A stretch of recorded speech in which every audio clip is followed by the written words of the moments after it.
আজ আমি লাঞ্চ কিংবা ডিনারের জন্য সয়া চাংস দিয়ে এমন একটি রেসিপি শেয়ার করব যেটা আপনাদের খুবই ভালো লাগবে।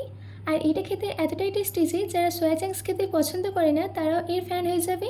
তো চলুন বেশি দেরি করবো না, শুরু করছি আমার আজকের এই সহজ রেসিপি। হ্যালো ফ্রেন্ডস, আই পিনে কুক উইথ বিনোদে আপনাদের সবাইকে স্বাগত। এই রেসিপিটা বানানোর জন্য সবার প্রথমে আমি একটা বোলের মধ্যে নিয়ে নিচ্ছি 2 কাপ সয়া চাংস। এবার এর মধ্যে দিয়ে দিচ্ছি গরম জল। জল দেওয়ার পর সয়া চাংসটাকে 15 মিনিটের জন্য ভিজিয়ে রেখে দিতে হবে। এবার আমি এটাকে একটা সাইডে রেখে দিচ্ছি। এদিকে একটা বোলের মধ্যে দিয়ে দিচ্ছি 5 চামচ টক দই, দিচ্ছি 2 চামচ ভাজা বেসন, 1 ছোটো চামচ ভাজা জিরে গুঁড়ো, 1 ছোটো চামচ গরম মশলা গুঁড়ো, 1 ছোটো চামচ হলুদ গুঁড়ো, 1 ছোটো চামচ লঙ্কা গুঁড়ো, 1 ছোটো চামচ ধনে গুঁড়ো, স্বাদ মতো নুন, হাফ চামচ আদা রসুন বাটা, দিচ্ছি কাসুরি মেথি, হাফ লেবুর রস, আর সব শেষে 2 চামচ সরষের তেল দিয়ে এই সব কিছুকে ভালো করে মিশিয়ে নিতে হবে। দেখুন আমাদের এখানে সব ইনগ্রিডিয়েন্টসগুলো ভালো করে মিশিয়ে নেওয়া হয়ে গেছে। এইদিকে আমি একটা বড় সাইজের লাল ক্যাপসিকাম বড় টুকরো করে কেটে নিয়েছি। আপনাদের কাছে লাল ক্যাপসিকাম না থাকলে আপনারা এখানে টমেটো ইউজ করতে পারেন, কিন্তু টমেটোর বীজটাকে আপনারা আলাদা করে দেবেন। একটা সবুজ ক্যাপসিকামটাকেও লাল ক্যাপসিকামের মধ্যে করে কেটে নিয়েছি।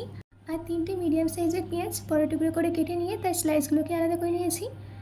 এবার সব সবজিগুলোকে দইয়ের মিক্সচারের মধ্যে অ্যাড করে দিতে হবে।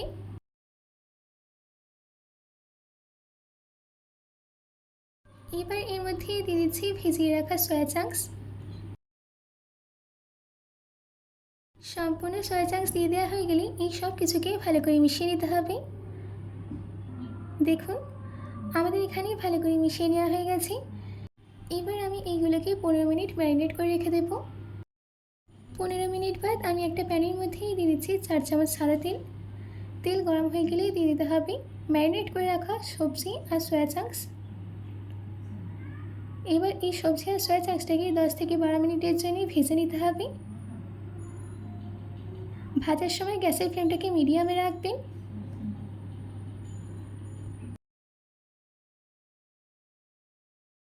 দেখুন আমাদের এখানে 12 মিনিট হয়ে গেছে। এবার আমি গ্যাসের ফ্লেমটাকে অফ করে দিয়ে নামিয়ে নেব। এদিকে আমি একটা কড়াইয়ের মধ্যে দিয়ে দিচ্ছি 5 চামচ সাদা তেল। তেল গরম হয়ে গেলে দিতে হবে 1 ছোটো চামচ জিরে। জিরের ফ্লেভারটা তেলের মধ্যে চলে গেলে দিয়ে দিতে হবে 3টে মিডিয়াম সাইজের কুচনো পেঁয়াজ। পেঁয়াজ দিয়ে দেওয়া হয়ে গেলে 2 মিনিট মিডিয়াম ফ্লেমে সতে করে দিতে হবে যাতে পেঁয়াজের মধ্যে হালকা কালার চেঞ্জ হয়ে আসে। দেখুন আমাদের এখানে পেঁয়াজের মধ্যে হালকা কালার চেঞ্জ হয়ে গেছে। এবার আমি এর মধ্যে অ্যাড করে দিচ্ছি 1 চামচ আদা রসুন বাটা। আদা রসুন বাটার আগে 3 মিনিট মিডিয়াম ফ্লেমে সতে করে নিতে হবে যতক্ষণ না এর মধ্যে থেকে কাঁচা গন্ধটা বেরিয়ে যায়। আমাদের এখানে আদা রসুনের মধ্যে থেকে কাঁচা গন্ধটা বেরিয়ে গেছে। এবার আমি এর মধ্যে দিয়ে দিচ্ছি 1 ছোটো চামচ হলুদ গুঁড়ো, 2 ছোটো চামচ লঙ্কা গুঁড়ো, 1 ছোটো চামচ ধনে গুঁড়ো, স্বাদ মতো নুন, দিচ্ছি 2টো মিডিয়াম সাইজের কেটে রাখা টমেটো। টমেটোটা দেওয়ার পর ভালো করে মিশিয়ে নিতে হবে। সব কিছুকে ভালো করে মিশিয়ে নেওয়া হয়ে গেছে। এবার যাতে মশলাটা পুড়ে না যায় তার জন্য দিয়ে দিচ্ছি 1/4 কাপ জল। জলটা দেওয়ার পর মিডিয়াম ফ্লেমে ততক্ষণ রান্না করে দিতে হবে যতক্ষণ না টমেটোটা একদম সফট হয়ে যায়। দেখুন আমাদের এখানে টমেটোটা একদম সফট হয়ে গেছে। এবার আমি এর মধ্যে অ্যাড করে দিচ্ছি ভেজে রাখা সবজি আর সয়া চাংস।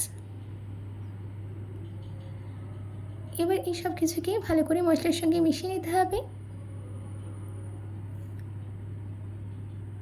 দেখুন ভালো করে মিশিয়ে নেওয়া হয়ে গেছে। এবার আমি এর মধ্যে অ্যাড করে দিচ্ছি 1 কাপ জল। জলটা দেওয়ার পর আবারও মিশিয়ে নিচ্ছি। আমাদের এখানে মিশিয়ে নেওয়া হয়ে গেছে। এবার ঢাকা দিয়ে 5 থেকে 7 মিনিটের জন্য মিডিয়াম ফ্লেমে রান্না করে নেব। 7 মিনিট বাদ ঢাকাটাকে খুলে আমি এর মধ্যে অ্যাড করে দিচ্ছি 4টে চিরা কাঁচা লঙ্কা, 1 চামচ গরম মশলা গুঁড়ো, দিচ্ছি কিছুটা ধনেপাতা কুচি। এবার এই সব কিছুকে ভালো করে মিশিয়ে নিয়ে 1 মিনিট রান্না করে নিতে হবে। ব্যাস রেডি হয়ে গেছে আমাদের সয়া টিক্কা মশলা। এবার আমি গ্যাসের ফ্লেমটাকে অফ করে দিয়ে সার্ভ করে নিচ্ছি। আশা করছি আমার আজকের এই সোয়া টিক্কা মশলার রেসিপিটা আপনাদের ভালো লেগেছে। বাড়িতে এটি অবশ্যই ট্রাই করবেন ও কমেন্ট বক্সে কমেন্ট করে জানাতে একদম ভুলবেন না। তো আজকের মতো এটুকু, আবার দেখা হচ্ছে অন্য কোনো রেসিপি নিয়ে। ভালো থাকবেন, সুস্থ থাকবেন।